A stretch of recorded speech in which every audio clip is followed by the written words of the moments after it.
Now, whenever we talk about this form of integral, indefinite integral, that is the integration of rational algebraic functions by using partial functions. Now, what is this form? There is a function fx and divided by a function gx. These are two separate functions and we are integrating it, indefinite integral. Now, what is the degree? See, if you have x square as the numerator and x cube as the denominator, 2 is the degree of the above one and 3 is of the below one. Now, this fx, if the degree of fx is less than the degree of gx, that is the power, the highest power you can say, then we call it as the proper rational function. What do we call it? Proper rational function. But if the case is reversed, the degree of fx, that is the numerator, is greater than the degree of denominator, then we call it as improper rational function, IRF. So if you just take an example, x by x square plus 1, fx is fx and gx is x square plus 1. Now this is an improper rational function or proper rational function. The degree is 1 of the numerator, 2 is of the denominator, 1 is less than 2, that is, it is a proper rational function. Now let's take an example, x cube by x square plus 1. Numerator, the degree, the highest power is 3 and then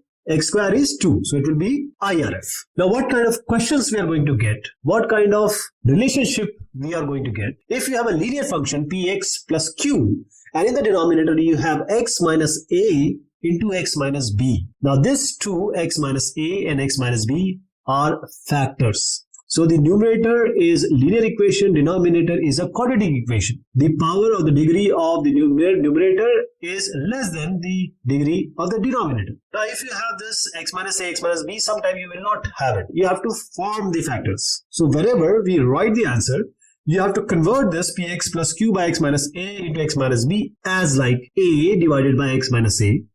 Then you take a constant b, a and b are the constants, and then x minus b in the denominator. So two factors, two values or two terms.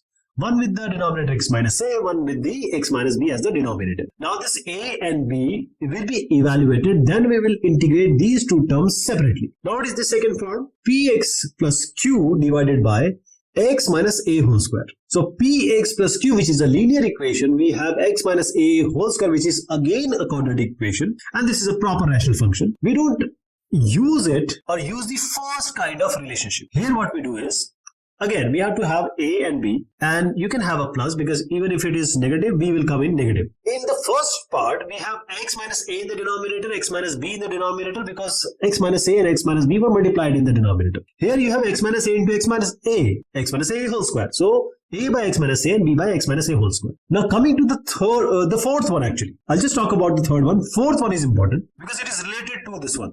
If you have px square plus qx plus r, which is a quadratic equation, and the denominator has x minus a, x minus b, but x minus a has a square, then what do? The degree is 2 of the numerator, 3 of the denominator. It's a proper rational function. The first thing we'll write is a, and it is x minus a whole square. So you can call it as x minus a into x minus a into x minus b. So there are 3 separate things, but you'll not write like that, a by x minus a, b by x minus a, and b, c by x minus b. A, B, C, because there are 3 terms or 3 partial fraction kind of things. That's why we have 3 constants here. You can say that you have to use the highest order and those number of constant has to be put in. Now x minus a whole square has to be written like this, x minus a here, x minus a whole square here. And what is remaining? X minus b. So now the third one, which is px square plus qx plus r, it is a quadratic equation which has the degree of 2, order 2. X minus a into x minus b into x minus c. These are 3 separate factors. In order to write it as a partial fraction, then because 3 terms are there in the denominator, you have a, b, c, 3 constants. Then you have x minus a, the first denominator term. The second one is x minus b, followed by third one, which is x minus c. Please remember p, q, r, a, b, c, small a, b, c is known to you. Only capital A, capital B and capital C will be computed. And then we integrate them separately. So we are forming it in an easier way. The final one is px square plus qx plus r. That means numerator is quadratic equation. The denominator is x minus a, which is a singular term, or you can say linear equation. But here you have x square minus bx plus c, which is a again a quadratic equation in the denominator. So in this case, when you have a quadratic equation in the denominator, what do you do? So it's a linear equation. So a by x minus a, x minus is a factor. It will come always a by x minus a. Now what to do with x square minus bx plus c? Here we use the differentiation concept. You are not able to divide x square minus bx plus c into two factors. It will remain like that. So x square minus bx plus c will come in the denominator, but the numerator will only have a linear equation. That is, in the first term, if you take the differentiation of d by dx, you'll get a constant term. So you'll get a 1. But when you differentiate x square minus bx plus c, what are you going to get? So d by dx of x square minus bx plus c is 2x minus b. This is a linear equation. So you write bx plus c. Then we have to integrate them separately as two terms. Now in order to understand all of these, let's take an example. Now 2x1 plus 1 divided by x plus 1 and x minus 2. So numerator is a linear equation. There are two terms or two factors in the denominator which are again in turn linear equations. If you multiply them, you will obviously get a quadratic equation. So this is a proper rational thing which we discussed. So proper rational function it is. So 2x plus 1 divided by x plus 1 into x minus 2 has to be converted or has to be written as a partial function, so that we can integrate them separately. So we have two factors in the denominator, you can have two constant in the numerator. Now x plus 1 come first and followed by x minus 2 in the denominator. Now there are two ways. But first thing first is LCM. Sometimes if you find problem in finding the LCM, if it is p by q plus l by m, multiply p and m, so pm plus q and l, ql divided by q into m. So this is the way, simple way. So here, if you are not able to find out the LCM, then the best thing is that cross multiply first. A into x minus 2 is the first term. Then you add, because plus is there in between. Multiply b with x plus 1. This will be your numerator. The denominator will be x plus 1 into x minus 2. So you'll have x plus 1 into x minus 2 in the denominator. On the left hand side, it is 2x plus 1 divided by x plus 1 into x minus 2. Now you see the denominator are same. You can just cancel them out. Now there are two ways which I am going to suggest. One will be quite easy that you are going to follow later on, I am sure. But there is another way which I am going to show it to you now. 2x plus 1 will be equal to, just multiply this. A into x minus 2 will be ax minus 2a. What will be the second one? Bx plus b. Now just combine the x term or collect the x terms. So ax plus bx, that is a plus b into x. The second one will be b minus 2a. So 2x plus 1. Now equate. 2x is equal to a plus bx. So this will be your first equation because we are equating the similar terms. So a plus b will be equal to 2 will be your first equation. Second equation is b minus 2a, which is equal to 1. Now you have two equations, two constants, so you can easily find it out. Now just write this a plus b as b plus a equals to 2. Now subtract these. So b minus b here, minus 2a minus a minus 2. Now just cancel this out. Minus 2a minus a will be negative 3a, and 1 minus 2 is again negative 1.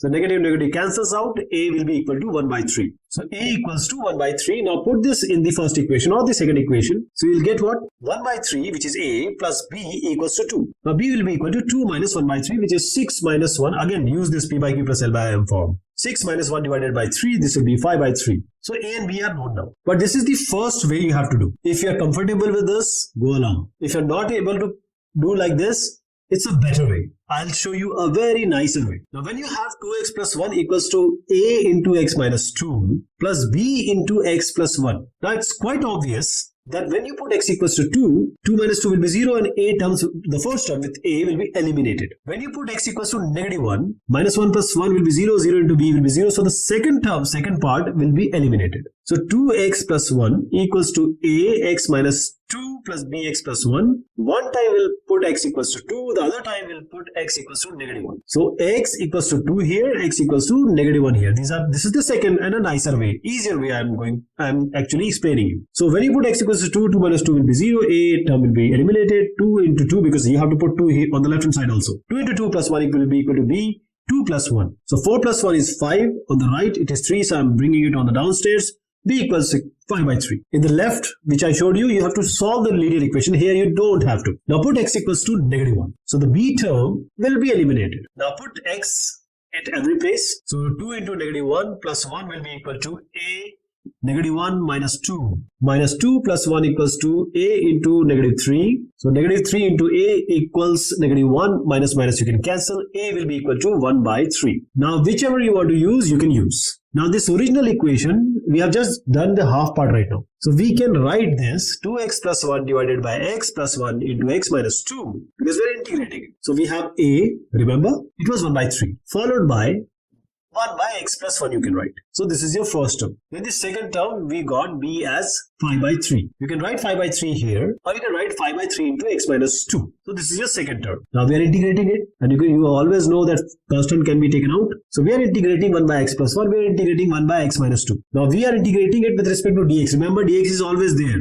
I'm not writing it, but integration of 1 by x gives you log modulus of x. Modulus because we always have a positive value inside a log. Now 1 by 3 is there, 1 by x plus 1 is log x plus 1. Then we have 5 by 3, and this will be log x minus 2. Just write log modulus of x minus 2. We cannot have a negative value inside, or cannot afford to have, and plus a constant of integration. So this is how you're going to do it.